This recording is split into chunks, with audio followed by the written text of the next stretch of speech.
जहाँ तक मालदीव्स किस मुल्क के साथ किस तरह के ताल्लुकात रखना पसंद करती है वो मालदीव्स का अपना फैसला है। लेकिन जहाँ तक मालदीव्स के कुछ मिनिस्टरों ने हमारे मुल्क के वज़ीर आज़म साहब के बारे में जो अल्फाज इस्तेमाल किए वो सरासर गलत थे।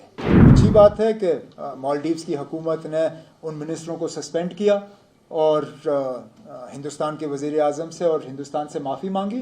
वाजपेयी साहब ने कहा था कि हम दोस्त बदल सकते हैं, पड़ोसी बदल नहीं सकते। हमने बार बार जोर दिया है कि पड़ोसियों के साथ ताल्लुकात जो हैं अच्छे रहने चाहिए। जहाँ तक मालदीव्स किस मुल्क के साथ किस तरह के ताल्लुकात रखना पसंद करती है वो मालदीव्स का अपना फैसला है। लेकिन जहाँ तक मालदीव्स के कुछ मिनिस्टरों ने हमारे मुल्क के वज़ीर आज़म साहब के बारे में जो अल्फाज इस्तेमाल किए वो सरासर गलत थे। जो यहाँ से इस मुल्क से जो टूरिस्ट जाते हैं, जो उनके बारे में कहा वो गलत है। चीन के साथ आपके ताल्लुकात जैसे भी हों वो ठीक है, लेकिन हमारे मतलब इस मुल्क के वज़ीर आज़म या यहाँ से जो टूरिस्ट जाते हैं उनको इंसल्ट करना इसकी कोई ज़रूरत नहीं थी।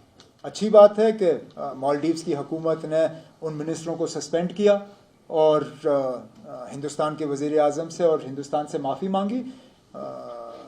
हम तो यही उम्मीद करेंगे कि पड़ोसियों के साथ, क्योंकि ये वाजपेयी साहब ने कहा था कि हम दोस्त बदल सकते हैं, पड़ोसी बदल नहीं सकते।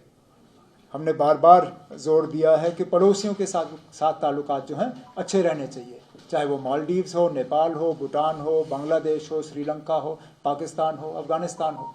ये हमारे हमसाई मुल्क हैं और हम चाहते हैं कि ताल्लुकात अच्छे रहें।